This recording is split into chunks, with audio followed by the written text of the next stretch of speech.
Now let's talk about Protista. Protista maintain homeostasis. The contractile vacuoles pump out excess water. It forms a protective site when food or water is scarce. That is a dormant stage with a hard covering. The plant, like protists, are producers just like plants. They take in the sun energy and use it to make food through photosynthesis. Here you can see the photosynthesis process. These plants, like protists, are also known as algae, which has a green pigment. You can see it over here. This process is called photosynthetic and it has no true roots, stems and leaves.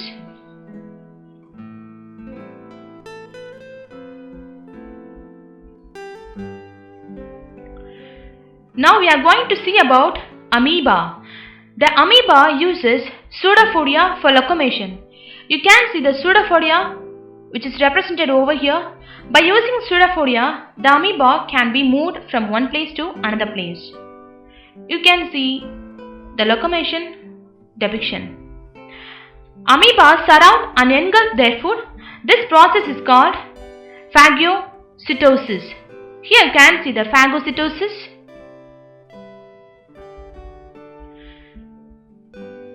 Let us see about Cilia. All Cilia for movement have many specialized structures. It includes mouth, anal pores, contractile vacuoles and two nuclei, that is a large macronucleus and small micronuclei. The sample example for Cilia is Paramecium and Stenta. You can see the contractile vacuoles. Here the anal pores is represented. It has macronucleus, oral groove, collet, you can see it over here, and this is anal pores. Food vacuoles, these bubbles are called food vacuoles. And here is the cilia, contractile vacuole, the yellow color, a round shape is called contractile vacuole. Here you can see the micronucleus.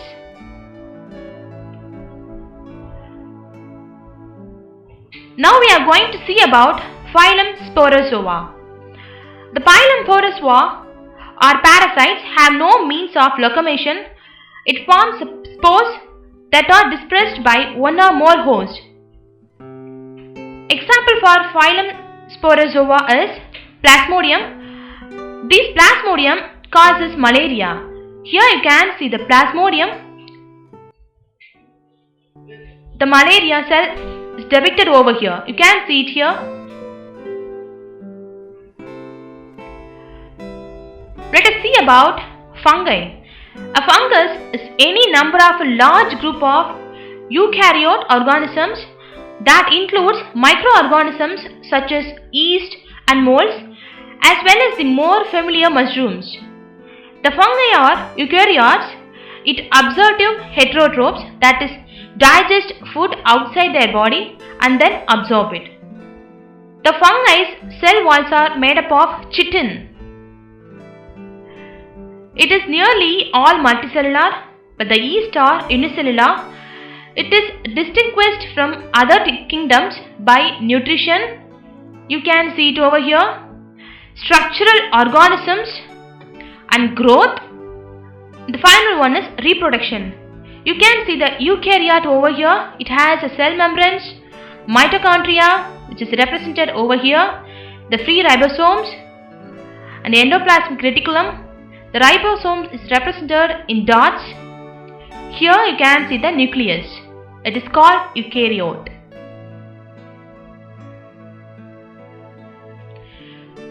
Let us discuss about absorptive nutrition enables fungi to live as decomposers and symbionts. The fungi are heterotrophs that acquire nutrients by absorption. Secrete hydrolytic enzymes and acids to decompose complex molecules into simpler ones that can be absorbed. The fungi is specialized into three main types, that is saprobes, which absorb nutrients from dead organic material, and second one is parasitic fungi. It absorbs nutrients from cells of living host, and some are pathogenic, and the final one is mutualistic fungi. It absorbs nutrients from a host but reciprocates to benefit the host. You can see the fungi over here. Now let's talk about the generalized life cycle of fungi. You can see the two cycles, the formation. The one is asexual and the other one is sexual.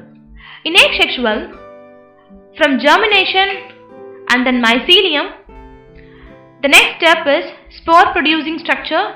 The final one is spore. By this way, the asexual cycle is carried out, whereas asexual is germination and then mycelium and then plasmogamy, that is fusions of cytoplasm, here dikaryote, and then karyogamy and diploid stage, meiosis and spore producing structure, and again spores, and how the cycle is formation, which is represented over here.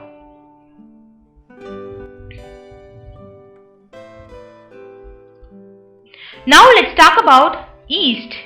Yeast, it is a unicellular that is reproduced. It is asexually by budding and sexually by producing asci or basidia. Saccharomyces cerevisiae is most important domesticated fungus. You can see it over here. This is Saccharomyces cerevisiae. It is used baking and brewing. It is a model organism. The yeast is causes for problems, that is Rhodotorula, that is Shavocratines, and Candida, which is thrush. You can see the yeast over here.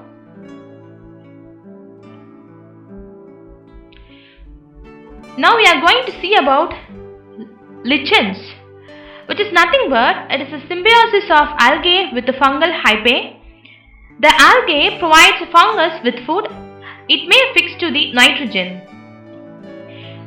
The fungus provides good environment for growth, that is hybel moss absorbs minerals and protects algae, that produces compounds that are shield algae from sunlight and toxics or prevents predations. You can see algae over here. Here the algae is fixed to the nitrogen. Now let's talk about Plantae. Plantae is nothing but it is a multicellular and it's also known as autotrophic. It absorbs sunlight to make glucose by the process of photosynthesis. You can see it over here. The photosynthesis is represented here. Here the cell wall is made up of cellulose. You can see it over here. The cellulose has cell, primary wall and middle lamella. These are all called Plantae. We are going to see about Animalia. Animalia is a multicellular. It is ingestive heterotrophs. It feeds on plants and animals. You can see it over here, plants and animal, which is represented here. Now we are going to see about taxons. Taxon, it's the most genera. It contains a number of similar species. You can see the similar species over here. And the genus Homo is an exception. It only contains modern humans. The taxon classification is based on evolutionary relationship. You can see the evolutionary relationships here.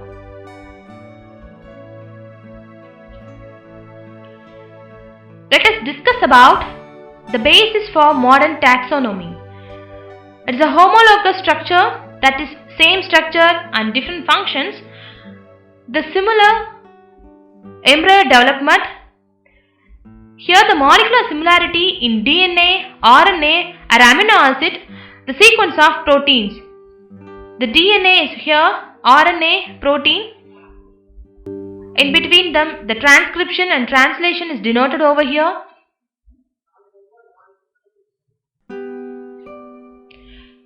Now we are going to see about homologous structure.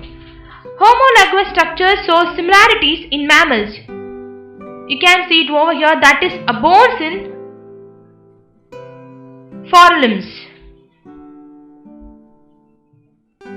Now we are going to see about similarities in vertebrate embryos. You can see the similarities vertebrate embryos. Each and every one differs from a growth. You can see it over here.